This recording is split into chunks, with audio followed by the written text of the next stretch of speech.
Bonjour mes chers élèves, bienvenue dans cette vidéo. Je vous passe un grand salut et je veux vous dire que vous me manquez énormément. Mais ne vous paniquez pas, parce qu'on va réussir, Inch'Allah, à dépasser cette situation. Tout d'abord, on va faire un petit rappel. C'est quoi un antonyme?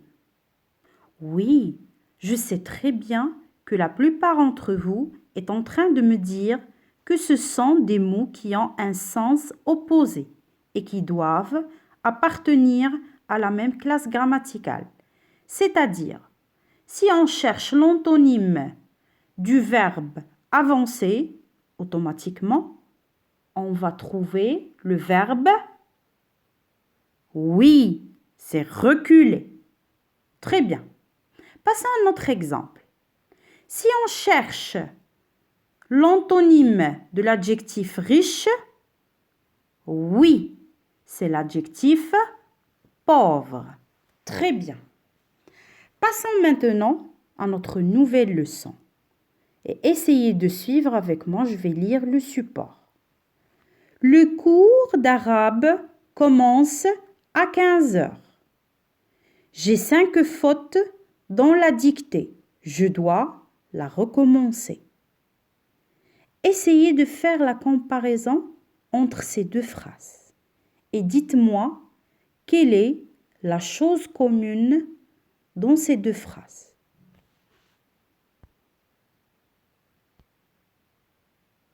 Ça y est, vous avez trouvé la réponse? Oui, très bien.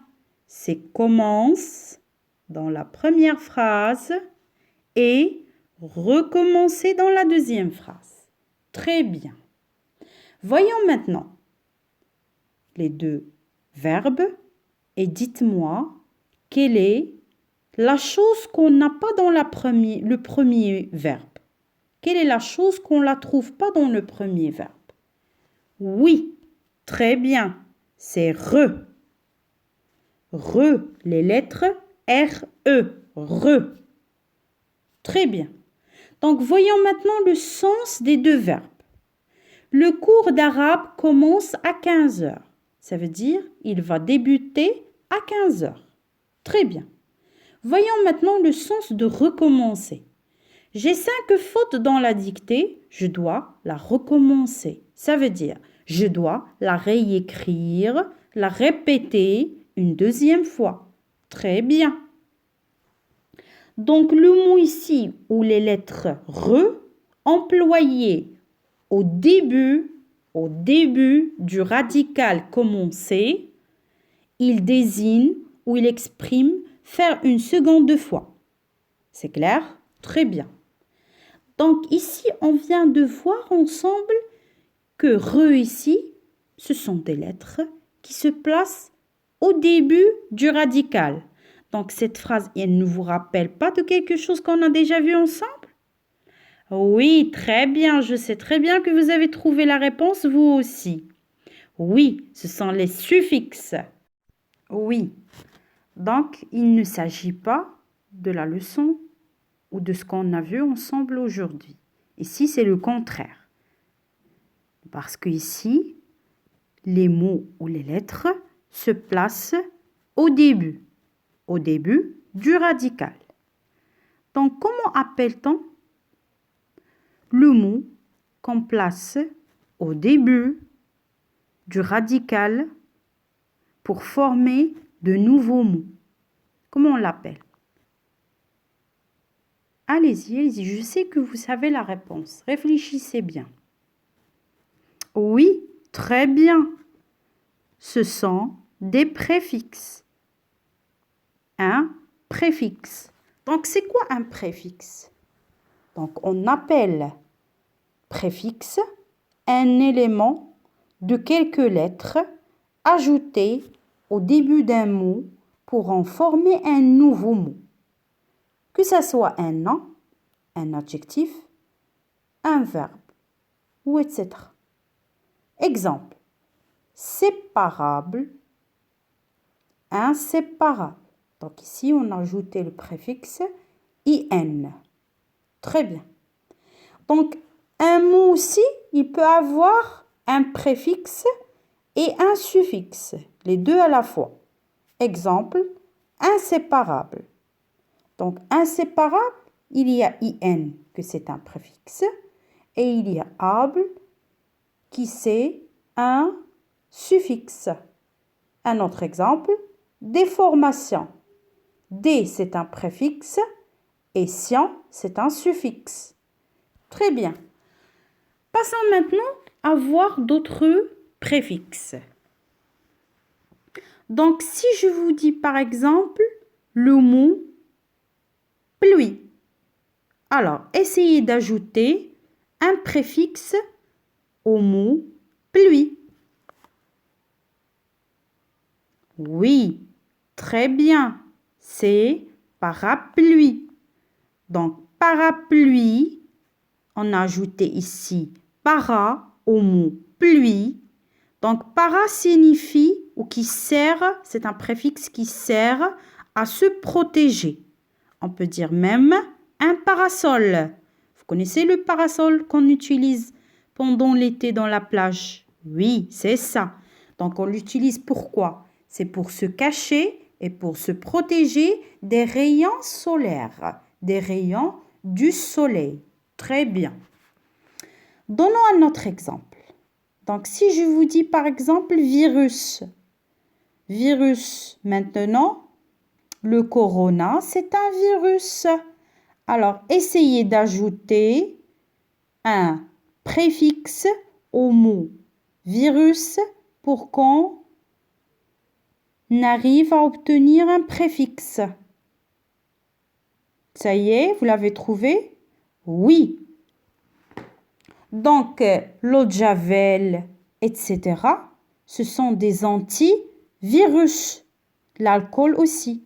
Ce sont des produits qu'on utilise contre le virus.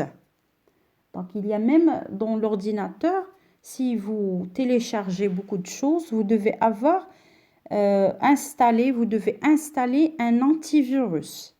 Et il y a pas mal de noms, comme par exemple, si je vous dis par exemple, Norton, s'il y a aussi Umbrella, il y a plusieurs. Très bien. Donc, si je vous dis par exemple le mot faire, alors donnez-moi un préfixe avec le mot faire. Il y a plusieurs avec faire. Je peux dire refaire, qu'on a vu tout à l'heure, qui veut dire faire une seconde fois, mais je veux un autre. C'est comme l'exemple de monter. Faire et monter, on leur ajoute le même. Aussi charger. Mon téléphone, je dois le charger. Pourquoi, à votre avis? Parce qu'il est très bien, il est déchargé. Donc, je fais, je défais. Je monte le meuble, je le démonte. Très bien. Alors, si je vous donne par exemple le mot lisible. Alors, mon écriture est lisible. Ça veut dire tout le monde peut la lire. Alors, ici, le préfixe que vous allez ajouter, oui, c'est il. Donc, souvenez-vous, tous les mots qui commencent par L, on leur ajoute le préfixe il. Très bien. Donc, il ici, il détermine le contraire. C'est comme de tout à l'heure. Et on va voir d'autres qui déterminent aussi le contraire. Alors, si je vous donne le mot possible, quel est son contraire? Vous allez ajouter un préfixe. Oui. Alors, réfléchissez. Très bien, c'est impossible, IM. Pourquoi IM? Parce que devant P, P et M, on ajoute un M. Très bien. Voyons l'exemple connu. Connu. Ce jeu est connu dans tout le monde. Oui. C'est très bien, c'est inconnu, IN. Très bien. Voyons l'avant-dernier exemple des contraires. réel. Ma grand-mère m'a raconté une histoire réelle. Oui, tout à fait. C'est irréel. C'est IR. Donc ici, les mots qui commençaient par R, on leur ajoute le préfixe IR pour déterminer le contraire. Alors, dernier exemple des préfixes exprimant le contraire. Si je vous dis honnête, cet homme est honnête. Oui, très bien, cet homme est malhonnête. C'est mal.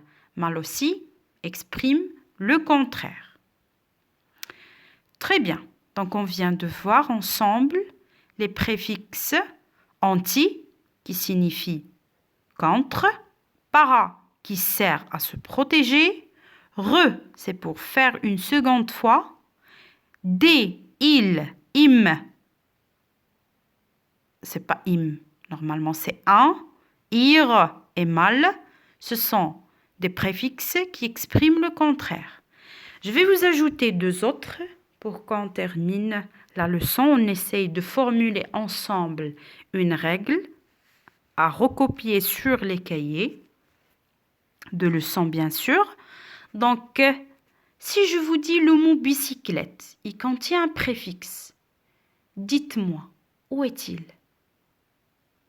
Très bien, c'est bi. Alors, ici, bi, qu'est-ce qu'il veut dire?